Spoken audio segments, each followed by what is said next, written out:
right, welcome back to another episode of D2D Success Stories. Here today with Chase Williams. Welcome, bro. Thank you. I'm excited to be here. Absolutely. Good to have you. So we were talking a little bit before we turned on here a second ago, but I'll just intro you a touch. So one of the presidents at Aptive, which, if you don't know Aptive, you probably do, but giant organization, just had something cool happen, which maybe we'll talk about later. Got acquired, right? That's awesome.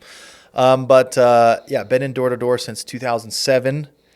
And we were talking before, Chase's downline may have the most sales in pest control all time. Yep. I say, is that like validated or? I don't know.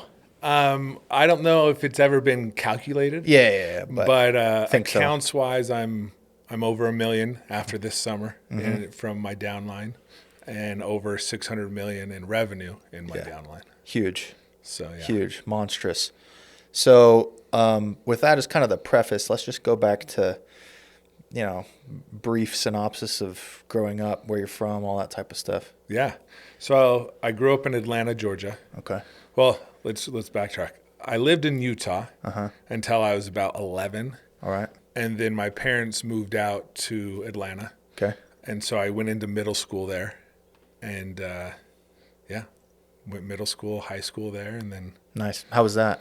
The transition from Utah to Georgia was a shock. Yeah. Especially in middle school. Middle school's not a good age. Awkward age, yeah. Awkward age already. And then going into not having any friends, not knowing anyone, and sort of starting off, like it was a shock for sure. Right. And then it was also weird because the middle school I went to, there was only one of my friends, or very few people that were actually going to go to my high school. All the rest of them were going to the rival high school. Just like an awkward zoning situation. So it was just like my neighborhood was like in that middle school, but not in the same high school. Yeah. And so I almost restarted again when I went into high school. Luckily, football was really big in my life. Mm-hmm. And so my friends that I've been playing football with, because out in Georgia, football's massive. Yeah. So you're playing on the high school team from like 5th grade. Yeah. Right. And so you're on playing on the name of the football program is the high school name at 5th grade. And you just sort of work up through that. Oh, they do it that way. Yeah. And so that was where that was the high school I was going to. That was the team I was on in football. Got you. What'd you play? So I played outside linebacker. Nice. I was a D lineman. Nice. Yeah. Cool, dude. Yeah. So big into sports. Yeah. Were you a pretty social guy, outgoing? It's interesting. I actually think if a lot of my high school, friends or people that knew me in high school might have thought that I was like introverted. Yeah. I was just shy. Yeah. I was really good. So I was star on the football team. And so everyone knew me. They probably thought I was stuck up just because I was shy and I wasn't like outspoken like everyone else. So I really got close with the football team and then close friends outside of that, but I was a little shy. Got in high school. Yeah. I relate. Cool, man. So, you graduate high school, and what happens first? You go to school immediately, or? So I graduated high school, and I went on a LDS mission. Okay, pretty much first. I worked a little. Yeah. I was pretty young for my grade, so I had to wait 8 months until I turned 19. Yes. From when I graduated. Yes. And so I just worked. And then as soon as I could turn my papers in, like the first day I could turn them in, I turned them in. Nice. And, was in the MTC when I turned 19. Dude, it's funny how, this is just like as a side note, it's funny how underrated of a dynamic the mission age being 18 versus 19 is on this podcast. Yeah. Because I went at 19 too, and I don't know. That probably changed the game a fair amount for 100%. you. Yeah. In recruiting, it changed it like crazy. Yeah. And I mean, shoot, while I'm talking about it, even just the way that missions are, like I think old style, they knocked quite a few more doors, which may have been advantageous in some kind of a way, but I know that there's perks to the way missions are now that lends itself to door to door as well. So I don't know. Anyway, it is interesting how the changes, and you really just adjust with it. Yeah. So yeah. I was talking with somebody I had on. Sam actually had Sam on the other day. He was talking about how he sold door to door before his mission back in the day. And I was like, dude, it's funny because now there's all kinds of 18-year-olds on the scene. But in 2000, whatever that was, 8 or something, you didn't see 18-year-olds knocking. It was very much a like post-mission thing. Yep. 100%. Now, if I would have knocked before my mission, I would have failed. You think so? Oh, yeah. Yeah, me too, I wouldn't have had the success that I had. Yeah. The things I learned on my mission gave me enough of like, cookies in the cookie jar, if you're going back to, how you hear that phrase, gave me enough of those that when I hit my first summer, I could try to remember those times where I had success. I think 18-year-old me would have like either cried when a homeowner was mean to me or fought them or both. Yeah. So I would have like cried while I beat him up and went to jail. So I don't think I was cut out for that then. Yeah. Where'd you go? I served a mission in Peru. Dude, me too.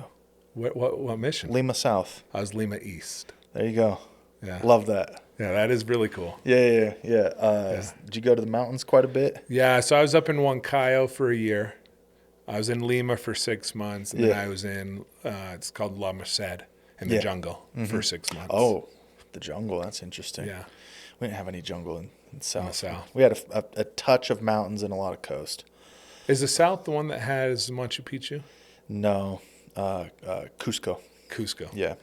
I went to Ayacucho for the mountains, is it? But fun fact, because I was out during the age change when a bazillion missionaries rushed in and they redivided everything. And most of the missions with Lima in the name are now only city. Yeah. Yeah. Yeah, I think my mission is 3 different missions now. Yeah. Yeah, Lima East is probably just city, and there's probably a different one that accounts for all your mountain stuff. Like I think there's a Huancayo one where I served a year up in Huancayo. Uh-huh. And then I think there's actually a La Merced now as well. Oh, wow. So there's 3 different ones. Nuts. Yeah. So you get back. Yep. And then what? Came back. I was really wanting to play football. Yeah. Like I was dead set. I didn't get a scholarship from BYU, but I was like dead set on playing for BYU. Yeah. I had scholarships to out east, like Georgia Southern, to a bunch of 1AA schools or small 1A schools. Yeah, you're speaking my language, dude. I did all this. And so I just remember traveling to those schools, and there's one up in St. Louis that I went to, and the coach lined me up. There was one return missionary on the team, and it was a small city, little town. He's trying to show you, like, see, look, you can do the Mormon thing here. Well, and essentially he's like, dude, don't come here. he's like, do not come here. Backfire. You're gonna go on a mission. You're gonna come home. If you want to play football, go walk on. Go to play at Snow College. Go walk on at BYU. That's so funny. He told you that. Okay.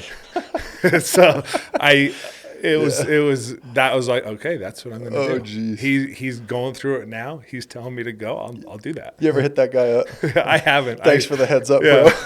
I hope he sees this. That's a crack up. No, it was good. I am grateful for him because, coming back from my mission, I was dead set on just walking on and playing for BYU. Yep. Injury, training, prepping for it, I thought I could lift the weight that I lifted before my mission. And right before walk-ons, I tore my groin squatting. Oh, that's a rough one, dude. Yeah. And so that opened up my summer. Yeah. That left the summer wide open. And dude, just my story, just because, like I said, it's very similar. Yeah. Played my high school ball in Wyoming, right? Okay. So the schools you get recruited by are like these kind of wonky D2s in like Nebraska and South Dakota and stuff. Yeah. I remember going to a couple visits and just being depressed. Yeah. And I was like, so what do you guys do here? They're like, drink and play video games. I'm like, okay, I don't think I can do this. This is not me. And tried to walk on at BYU, got cut, went to Dixie, played a year. And then I went to Peru and I lost 80 pounds. Yeah. So that's actually where that ended for me. Yeah. I mean, were you able to like stay in good shape in Lima East? I was 210, which 210's a small outside linebacker in Georgia. You could probably maintain close to that ish. when I went on the mission, I ended up coming home at 175. Oh, well, never like mind. Skin and bone. Yeah, that is skinny. Part of it was, I think I was a really picky eater before my mission. Yeah. The mission changed that. Yeah. But I lost tons of weight. Part of it too, I wasn't working out. Yeah. A lot of that 210 was more muscular. Like yeah. my neck was like as thick as my head. When I came home, like my collar, when I started the mission, I could fit my whole fist in it. Wow. So it changed dramatically in that sense, in a lot of areas. So all my clothes were uber baggy on me by the end of my mission. Gotcha. So that's funny. Yeah. Okay. So yeah, tore your groin, opened up the summer. Yep. Mm-hmm. Opened up the summer. That's where my buddy's like, dude, I'm going out to Southern California, selling pest control. And the average guy makes $25K. And I was like, dude, sign me up. Yeah. Like if I can make $25K, I don't have to work next year and I can just train and get ready for the next walk-ons. And to be clear, this is pre-school. You haven't enrolled at school yet. So that summer of 2006, I did BYU. Gotcha. My first summer was 2007. I'd missed everything because I got home, missed the spring walk-ons. Had this transition year kind of. Yeah, and then I went to school at BYU in the summertime. And then I ended up feeling homesick a little. Went back to school in Georgia. Think I'm going to build up, get stronger, get bigger, get ready for walk-ons in the spring. Yeah. And so obviously it didn't work out that way. So, okay. Yeah. So you go to California. How's it turn out? I went down there not really knowing what I was getting myself into. Right. I really just went down because my buddies were going down and could make good money. I actually thought I'd be carrying around like bug spray and handing it to them. Oh, I didn't know I was selling a service. Yeah, yeah. Part of the issue was obviously because I wasn't in Provo, all the trainings were happening here before the summer. I wasn't there. Yep. And so I didn't get to be a part of any of that. So when I showed up, it was a rough start for me. First day, I think this adds a little because the first day when I shadowed Vess for the morning time, we jumped over a fence, ran through someone's backyard, jumped over another fence. Then we started knocking because it was a gated community. To get in. Yeah, it was a gated community. And so I'm sitting here like, are we breaking the law here? Like, what's going on? And no one says anything. For the 2 hours I'm watching Vess, no one says a single word to him about it. And he's like, okay, Chase, you've seen enough. Go out this afternoon and hit it yourself. And so I'm like nervous.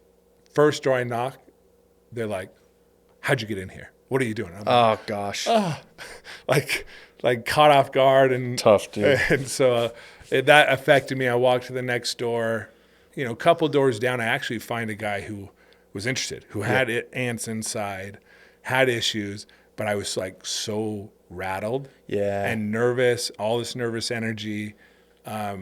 Went through the whole process with him, thought I had a cell, walked off the door, and literally 2 minutes later, I got a phone call from the office saying, hey, that door you just called in and scheduled, because we had to schedule by phone at that time and call, literally called once he shut the door and canceled. Ugh. And I was like, why? Why did he cancel? And this girl was trying to be nice to me. Yeah. She said, oh, it's not a big deal. And I'm like, no, look, if I'm going to do this, I need to know why I'm losing people. Yeah. And she's like, well, he said that he won't allow a company to work on his home that allows their employees to be on drugs. Oh, my gosh. And I was like, okay. And I thought back to that door, and I'm like, I could see why he thought that. Yeah. I was like stuttering. Tripping. I was like filling out the paperwork. I was like shaking. My eyes were probably this wide because I was so nervous. Oh, man. And so, yeah, I took that. I actually didn't tell anyone that story for 6 years. I was so embarrassed. And so, but yeah, that end of the first day, I ended up not getting a cell.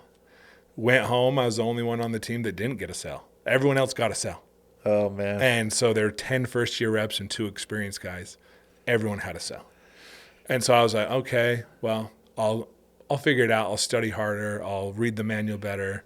I'll do all this. At least you got to see one that would have went, though. I mean, you can do the little self-pep talk like, hey, there's other guys just like him. All I have to do is not trip balls when I'm closing it, you know? Exactly. Yeah. Yeah. And so, I was like, okay, I'm going to go out the next day, and Vess put me with my buddy. We are car partners, went into the neighborhood, split the neighborhood into two, and, went at it.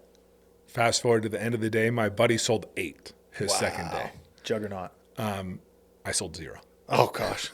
And so when I was going home, that's where all that stuff, like you were saying, I was trying to talk myself that I could handle it. Yeah. All that sort of came crashing down because I was like, I was in the same neighborhood as him. It was his second day. He sold 8. I got 0. Yeah. And so that evening, I caught myself on the edge of my bed just staring at the white wall in front of me and thinking to myself, how am I going to tell Vess I'm going to quit? Like, should I tell him, like, a job is opened back in Atlanta? I haven't been with my family for a while, so I want to go back and take it.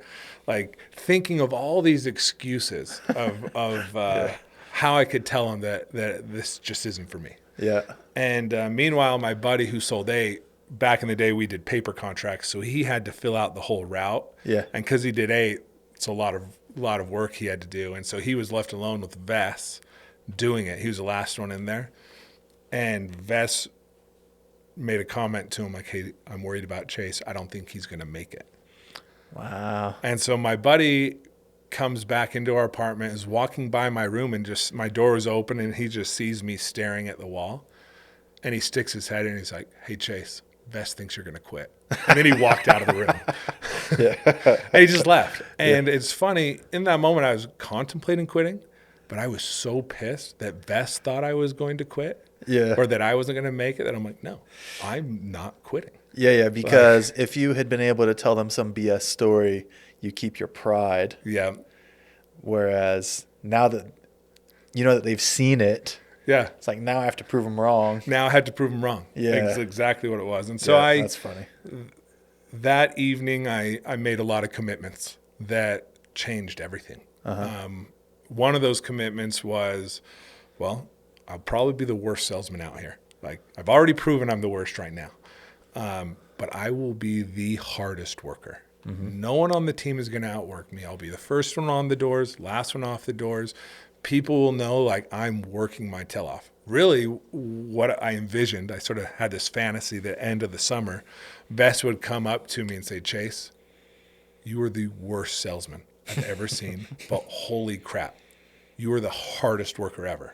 And I even accelerated that vision a little by thinking 10 years down the road, when Vess is teaching his kids about work ethic, Chase Williams would pop into his mind, right? Like, there was this one guy, like, he could not think of work ethic without thinking of me, right? And so that was my first commitment I made. The second one was this first year, they'd always said a quote. Dave Royce had always said a quote. The definition of insanity is doing the same thing over and over, expecting different results. Yep. And so I was like, okay, well, I'm going to train 2 hours every single morning. Now, I was embarrassed at how slow I was at grasping the sales skills and training and everything.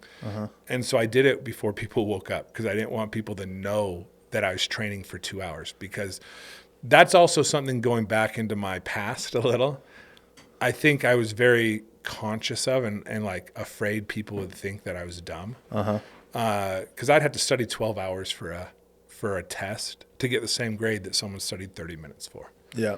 Right. And so learning was just a little bit slower for me. I've since then diagnosed myself with dyslexia, self-diagnosed. Nice. Nice. But as I've read about dyslexia and everything, it's sort of come, like, I've connected it. Like, okay, that's probably what it was. And so I learned how to work hard from that. Like, knowing I had to do way more than what other people had to do. And so I woke up, trained 2 hours every single morning, read the manual, wrote my pitch out, wrote, like, my nonverbals, where they would be in my pitch, where my paraverbals were in my pitch, And then as people started waking up, I pretended like I just woke up and I was eating a bowl of cereal, watching the top reps, the pitches. Mm-hmm. And so that's really all they thought I did every morning. Can I just say too, like, I'm good at selling windows now. It's fine. But I have this past experience where I got wrecked doing pest control, right? Yeah.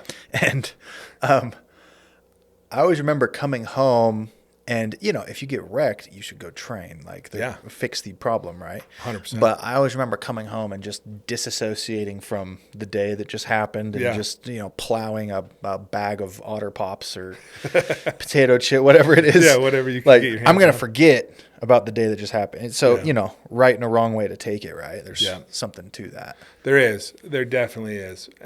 For me, with those two main commitments I made it changed my summer. It changed everything, really. Because slowly, as I was doing that training, I was getting better. Yep. I got one my third day, right? Then I got another one on Friday, which is the fourth day. Yep. And then Saturday hit, and I got a sell first door I knocked. Bang. And I was like, oh, wow, that was awesome. And I truck across the street to this home, and the guy was out blowing his driveway, back facing me, blowing his driveway. And I'm like, okay, I don't want to scare him, right? Yeah. If I come up right next to him and he sees me, that'll scare him. So I'm yelling and thinking he can't hear me over the blower. But then his daughters were up on the porch waving their arms like this and pointing behind him. And then he turns around and sees me. And I start talking to him, and he's like, oh, he's deaf. He's deaf. Yeah. And I was like, well, I'm really good at writing my pitch out. I've been writing it all week, every single day. Oh, my gosh. This will be easy. Yeah. Okay. Write it out. He's like, oh, I have a pest company. Oh, who you with? Just going through the whole thing. Ended up switching him over from Dewey. Yeah. And in my mind, I was like, no one's ever sold a deaf person. I sold a deaf person. I can do this. Yeah. Right. So I took that as a massive win. Now, I guarantee there's tons of people that have sold deaf people. But in that moment, I said no. I bet no one else has done this. Yeah. And so I took it as something that built my confidence in myself.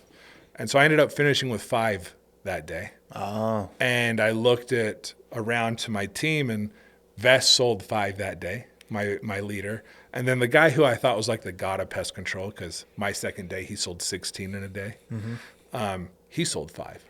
And we only knocked half days on Saturdays at that time. Yeah. So I'm like, I did as good as them. I can do this. And so that confidence started creeping up and building. And then as I continued studying and training and working harder than everyone else, numbers started coming. Yep. And I started passing everyone up, ended up passing up Vess, and then passed up Nat Hansen, who's that god of pest control that I thought. And I ended up being the number 1 rep and broke the rookie record. Yeah, because it's all learnable, right? It is. And, actually, earlier when you were talking about being shy in high school or whatever, sometimes people have this concept of sales that it's for quick on their feet people who can ad-lib things. But I'm like, hey, the beautiful thing about going door to door is we have one little conversation over and over all the time. Yeah. There's minimal moving parts. Just learn how to execute that one conversation. That's exactly right. And so you can have a ton of success. It can all be practiced. It can all be role played, the whole thing. So that's 100% true. Yeah. It is something, me being shy and being really that's what made it hard at the beginning. But that's also why I could succeed at it, was because it's a job that you can learn how to do. So even if you are shy or a little introverted, you can master it. Yeah. Yeah. So how's that summer turn out? So I finished with 452 accounts. Oh, that's big, dude. Yeah. Big. Finished off the summer ecstatic.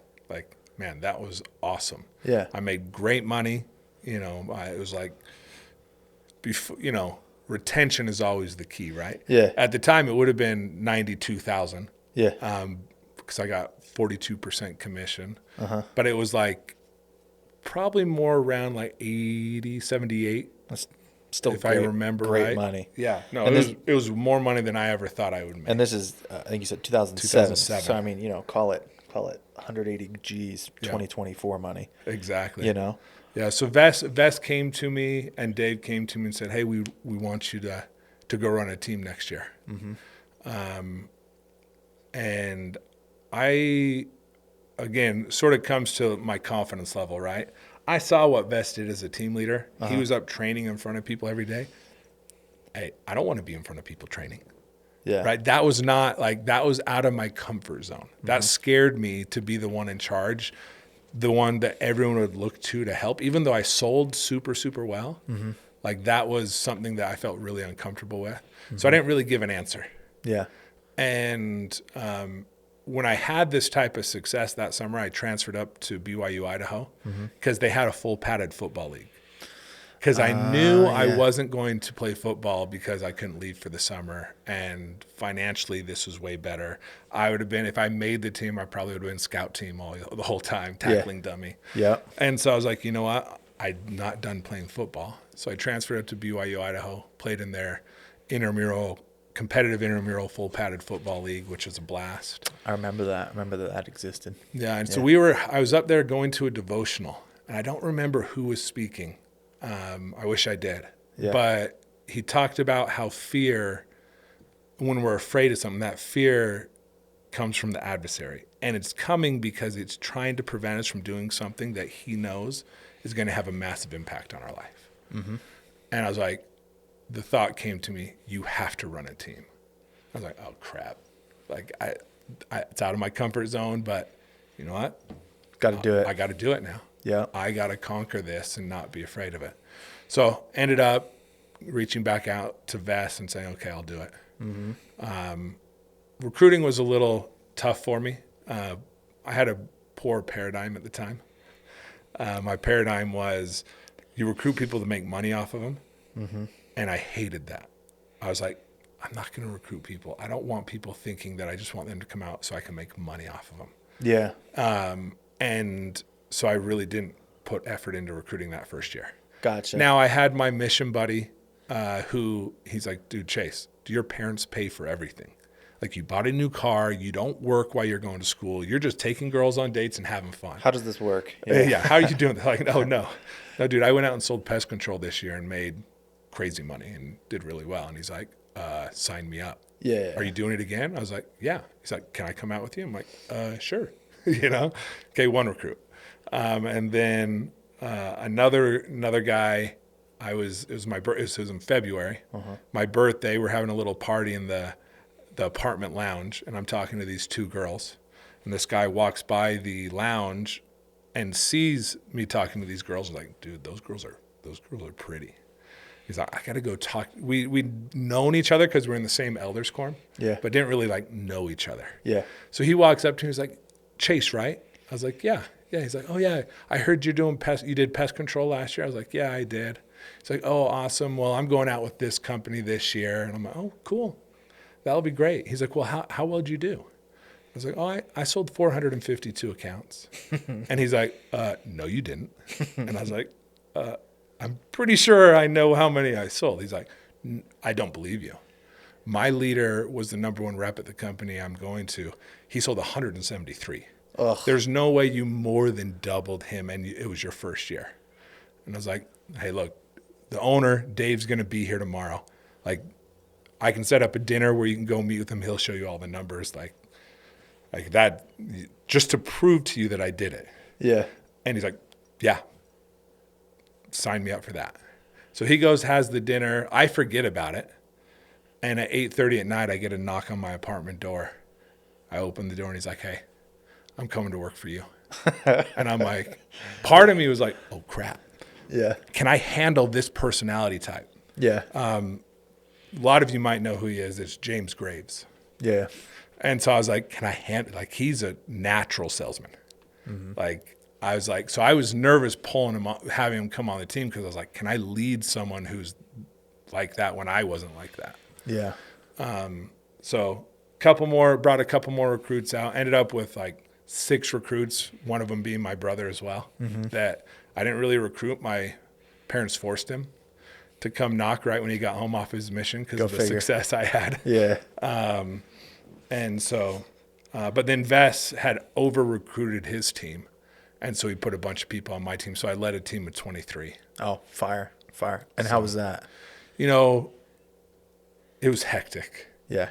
I felt like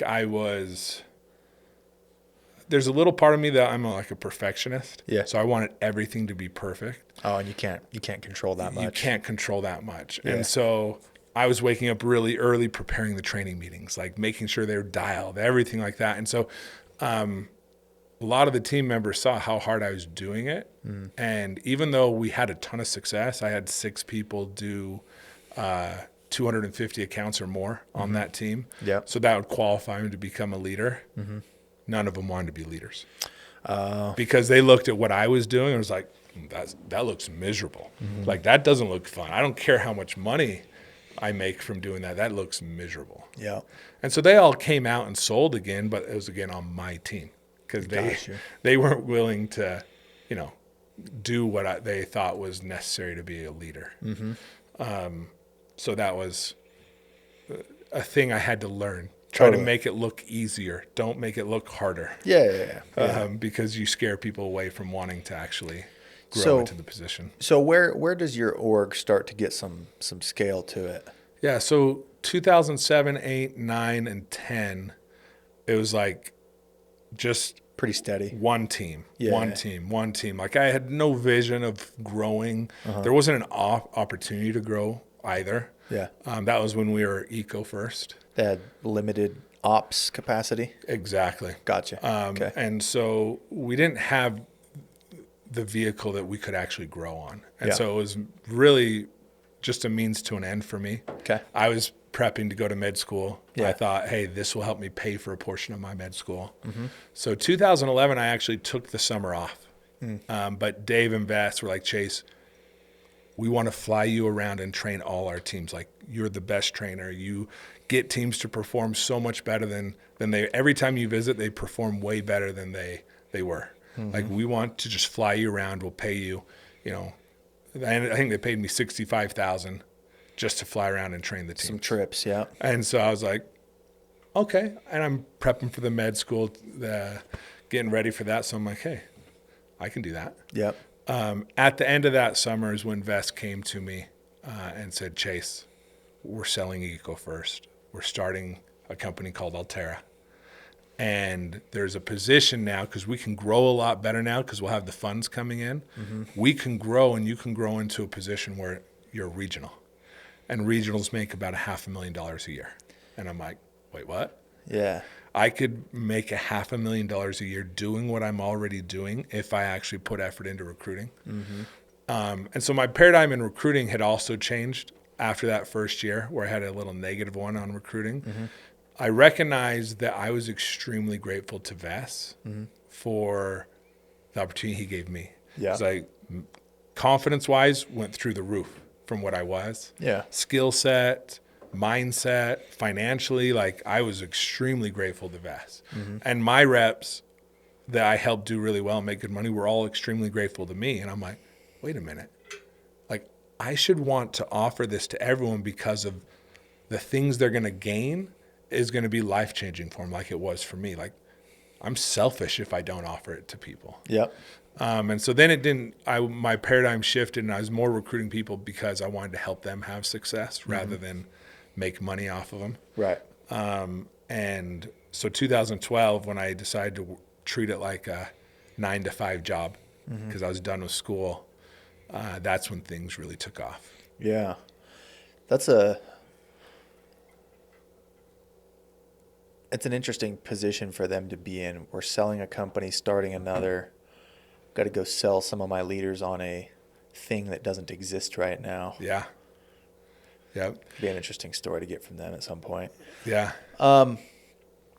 So yeah, I mean, how does it take off when you throw in full time like that? When I went full time, I started recognizing what I needed to do was produce a lot of me's. Yeah. Like, I had to produce people who could be leaders like I was. Yeah. Not that I was an amazing leader at the beginning. 2008, 9, 10, I really each year I got better and better as a leader. And it was more because, again, going back to my dyslexia, because of that sort of hold up, I really got really, really good at recognizing people and what made them tick and how I could make them like me in a way. Yeah. Based off of mirroring them, echoing them, all those different things that, and so I started developing a theory of leading people the way they like to be led. Yeah. And recognizing, okay, this is their personality. Typically, this personality likes to be led this way. This personality likes to be led this way, which is completely different. But you have a team of all different personalities. And so I'd literally clump them into different things, and I'd lead them the way they wanted to be led. Yeah. And so I was leading people all in different ways, but it was all the way they like to be led. So I was like, I need to help my leaders understand that and learn that and be able to grasp that aspect of it. And so that's when I started producing more people that could do that. That's when it really took off. So this is the beginning of Altera, right? Yep. And how big's your org at this point in time? Let's see. I have the stats just because I did a training just like a couple weeks ago. Yeah. And I needed to have a lot of these numbers. So in 2012, I had 90 reps, and we did 14,000 accounts. Nice. 90 reps. How many locations is that? 4 or 5? Yep, four or five. So we were in LA, Orange County, Sacramento, and Phoenix. Nice. Those were where my teams were. Nice. Yeah. And I guess I would ask, like, what are some of the big, because now, I mean, I know y'all split it up different, but, well, maybe I'll ask it this way. Before you became president, so just as background, y'all aren't per se over a quarter of the company, and your role is the 4 presidents. But when you became president, how big was your org? My org, let's look at that, just to give the exact numbers, right? Yeah. So that was 2021. I had, we did 142,000 accounts that summer. So it was pretty big. Yeah. Yeah, we were doing, I think I did 90 million in revenue. Yeah. So I'd produced 12 other regionals. Okay. At the time. So it's huge. Yeah, I mean, it's massive. Yeah, in the several hundreds probably. Yeah, I was about at 1,000 reps. About 1,000 reps. Yeah. So what are, like, because I'm always super interested in kind of like the butterfly effect of early decisions, like maybe a couple key recruits you get or something. But what do you think are some of those big early decisions you made that helped you scale it into 1,000 reps? Yeah, I think one thing that I've always been really good at is when I see what I need to do, I commit to it, and success is the process. Yeah. Right? It's not the outcome. Okay. I never treated the outcome as success. My success was if I did the process every single day, at the end of the day, that was a successful day, whether I got 0 recruits or I got 10 recruits. Right? And I brought that in from sales, right? When I was on the door. So it didn't matter if I got 0 or 10. If I worked my tail off, that was a successful day. Yeah. So when I focused on the process was success rather than the outcome, I didn't get deterred by the no's that I'd get in recruiting or the reps that I lost. This is another stat that I just pulled out for a training. I produced 12 regionals that are now, a lot of them are partners now as well. I believe it was 8 guys that I lost that either became regionals or became owners of their own company. Yeah. So I only won 58% of the time in keeping guys. Yep. So it was only, not much better, almost 50-50, just a little bit better than that. But again, I didn't let that deter me. It was always the process. If I was doing the process, that's success. And so I didn't really have a ton of up and down roller coaster. It was more just like process, and the success just sort of kept climbing. Yeah. It's good. Are you a just as a side note? Yeah. Being a football guy, are you a Nick Saban guy or? I'm not. No. No.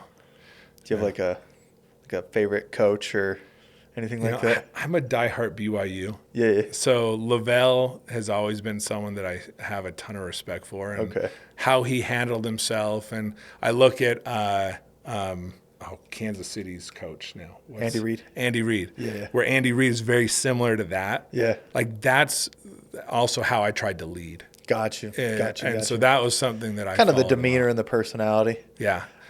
More caring about the people, the players, or my reps than anything else. I guess that makes sense. I was thinking Saban when you were talking about process, just like, no, we practice like winners. Yeah. We hold ourselves to a high standard day in, day out. Yeah. All the days are the same. We just do what we do. No, it is. He did preach that a ton. I do like that about Nick. Yeah. But he's also kind of a jerk. Growing up in Georgia, we don't like Alabama. Yeah. Fair enough. My second team is Georgia. Yeah. I'm cheering for. But BYU's first, Georgia's second. Yeah. So Alabama is hated. Yeah. So way down the list. Yeah. Okay, that makes sense. Yeah. Cool, dude. So, process. Just doing a bunch of volume, right? Kind of shooter shoot mentality. Yep. Some will leave. Some of the time it won't work. Yeah. Whatever it may be. And I think that's the thing that I really focus on is like, look, I just need to help them see the vision of what I can do and what Aptive can do to help them grow to success. Mm-hmm. So a lot of my ability in keeping and producing the 12 was really just saying, hey, where do you want to be in 3 years from now? Yep. Okay, this is what your financial life wants to look like. This is what your relationship and so on. And I'd look at that. And then I was very diligent in following up with them on that vision. Yeah. How are we doing on this? Are we doing the right steps to achieve that? And it was me approaching them in the way that I just want to help, right? Mm-hmm. I just want to be there, support them, help them hit their goals and achieve everything they want. Mm-hmm. And so by doing that, that's where I think I had a ton of success come in. For sure. So let's talk kind of current stuff because, dude, Aptive's been on like a little bit of like I don't know if y'all call it this way, but my third party perspective is like a revenge tour of sorts, like big resurgence, dude. Yeah. What do you attribute that to? There was a lot of things that happened in 2020 and 2021 as we pulled on like a strategy team on the Aptive corporate side. Yeah. Where strategically they need to make changes to help Aptive become EBITDA positive. Yeah. Right? And some of those changes and things they put into work really did a lot of damage to the sales side. Yeah.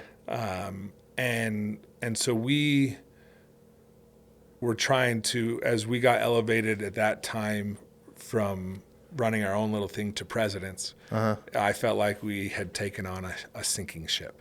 Yeah. Right? And we were having to plug all these holes that were coming in. Right.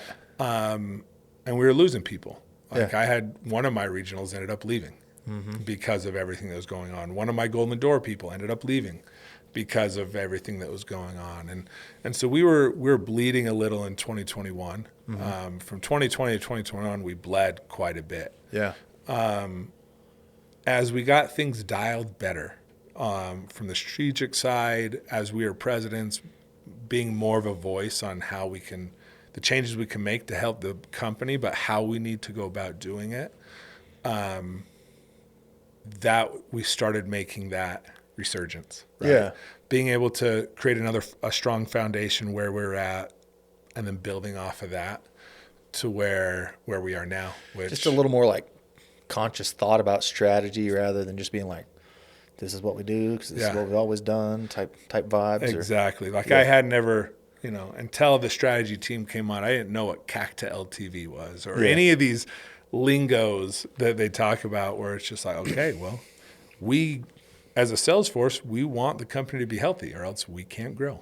Yeah, dude, it's tough because it's like, it's not like wanting your accounts to be profitable is a bad thing. Like, we all need that, but it also can't just like make everybody want to leave or something. Exactly. There's got to be a way to do both. The reason why people wanted to leave was just because we are changing how we're doing it.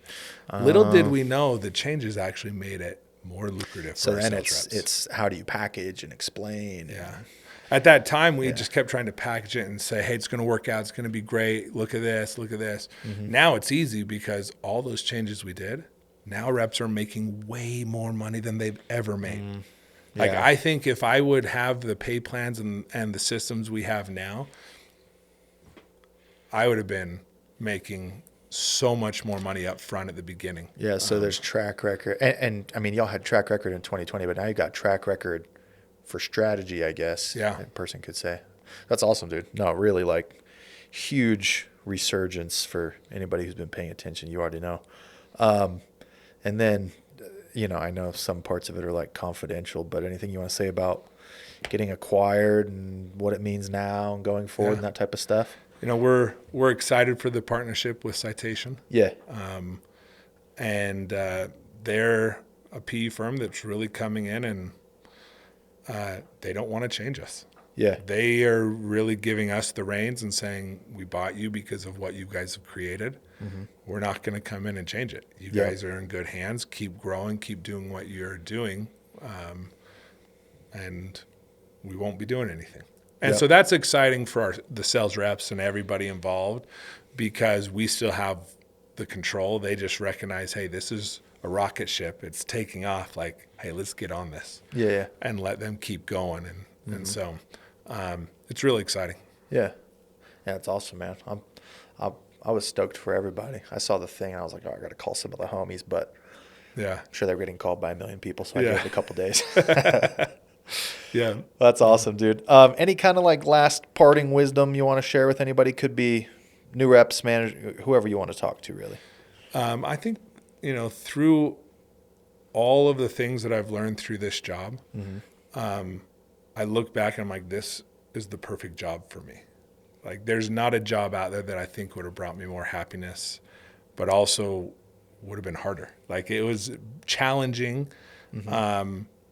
But now it's easy looking back saying, well, that challenge is what I needed. That difficulty is what I needed. And I'm super grateful for, you know, the door-to-door industry and what it can provide, and the skill sets, the mindsets, and everything like that.